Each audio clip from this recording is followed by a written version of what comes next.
Au bord de l'eau. Chapitre 7. Page 213. Partie 45. C'était juste le dernier jour de la 3e lunaison.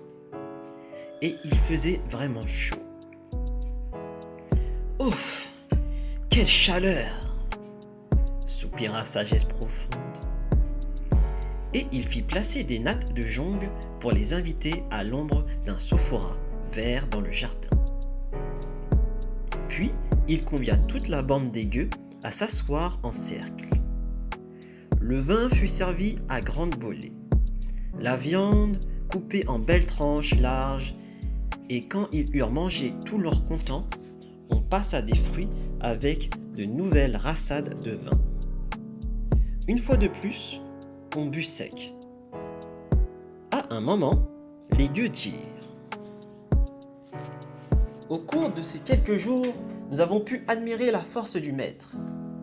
Mais nous n'avons pas encore vu le maître manier les armes.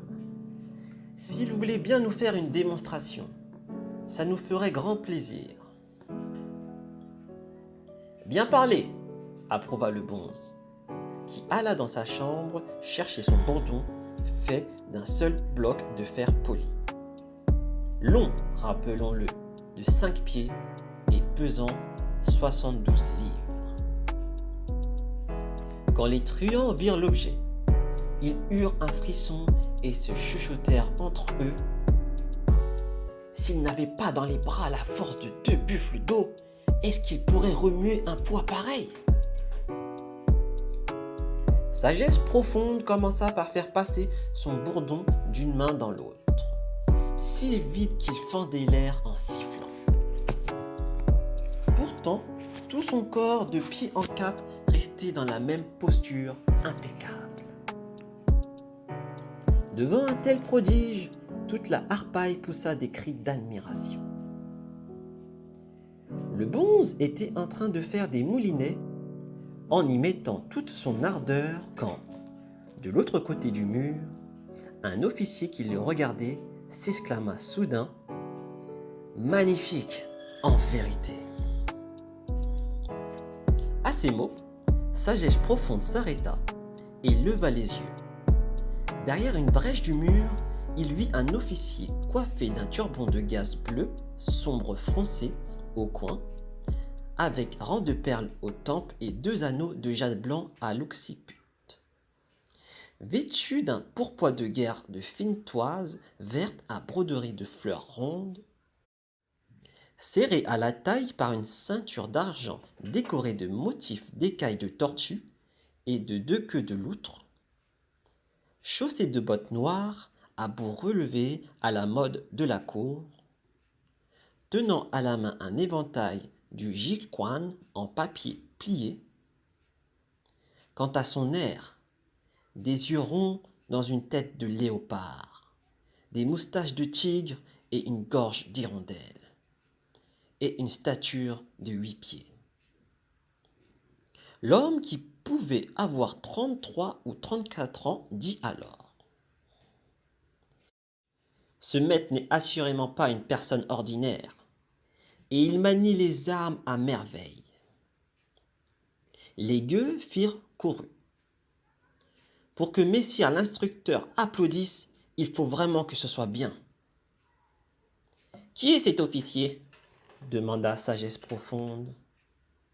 C'est, expliquèrent-ils, le maître d'armes Lin, instructeur des 800 000 gardes impériaux. Il s'appelle Li Jong. Eh bien, priez-le d'entrer et faisons connaissance.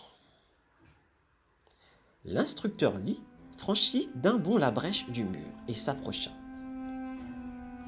Les 2 hommes se saluèrent courtoisement à l'ombre du sophora, puis s'assirent ensemble.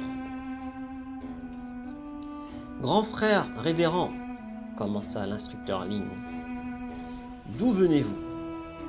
Quel est votre nom en la loi? Nous sommes Luda, du Guanzi. Comme nous avons tué pas mal de monde, nous avons décidé de nous faire moines. Dans notre jeunesse, nous sommes venus à la capitale et avons connu votre père, le capitaine Lin.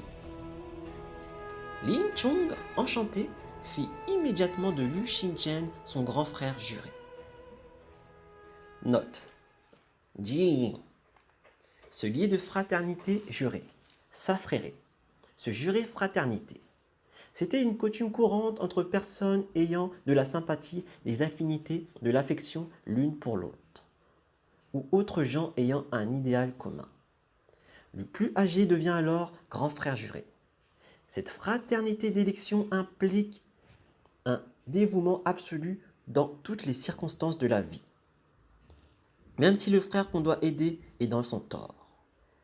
Cette cérémonie s'appelle également Baidingziong, se prosterner et devenir frère. Les formalités de l'engagement étaient variables. En général, le serment était prêté avec offrande d'encens devant une divinité, parfois avec un sacrifice où l'on goûtait le sang de la victime. Plus simplement, cela se passait comme on le voit à plusieurs reprises dans le roman en faisant devant le frère juré des prosternements, en nombre variable jusqu'à 7, suivis de libations. Fin de note.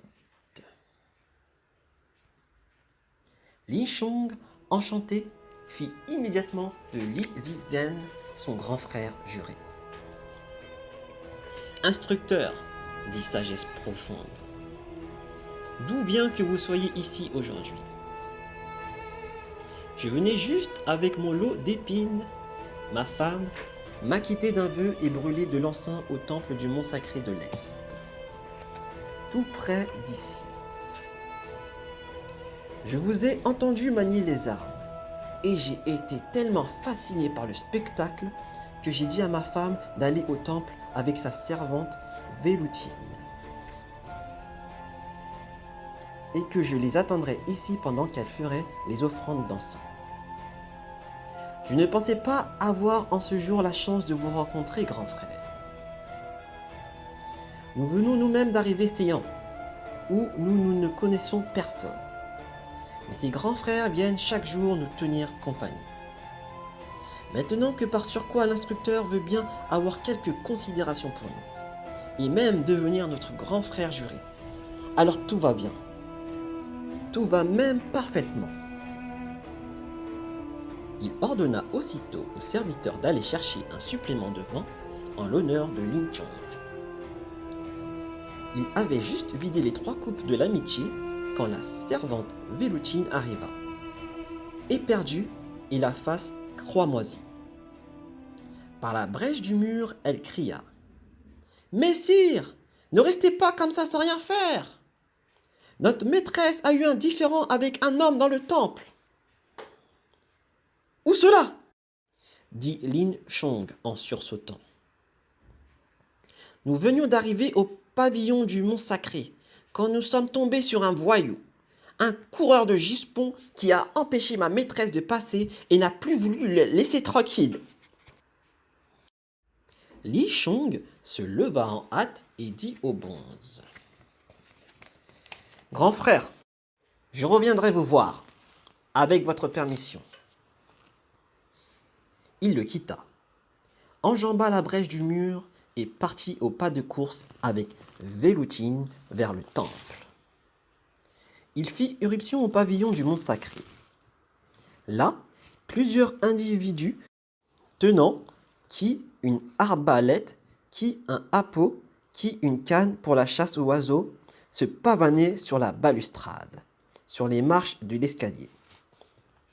Un jeune muguet, seul, tournait le dos à l'entrée, occupé à serrer de près la femme de Lin Chong. « Voyons, disait-il, montez à l'étage, il faut absolument que je vous entretienne. » La femme de Lin Chong, le visage ponçon, protestait. « Dans un monde de paix sans trouble, qu'est-ce qui vous donne le droit de prendre des libertés avec une femme honnête ?» Li Chong ne fit qu'un bond, empoigna le jeune Gandin par l'épaule et lui fit faire volte-face en hurlant. « Tu importunes une femme respectable. Sais-tu ce qu'il en coûte ? Note. Dans le contexte social de l'époque où existait l'institution des concubines, sans parler de celle des chanteuses prostituées, prendre des libertés avec une femme mariée était tout à fait scandaleux. Et ce qui s'explique de la part de Sourdard était injustifiable en période de grande peine. Fin de note. La femme de Li Jong, le visage ponceau, protesta. Dans un monde de paix sans trouble, qu'est-ce qui vous donne le droit de prendre des libertés avec une femme honnête? Li Jong ne fit qu'un bond, empoigna le jeune Gandin par l'épaule et lui fit faire volte-face en hurlant. Tu importunes une femme respectable. Sais-tu ce qu'il en coûte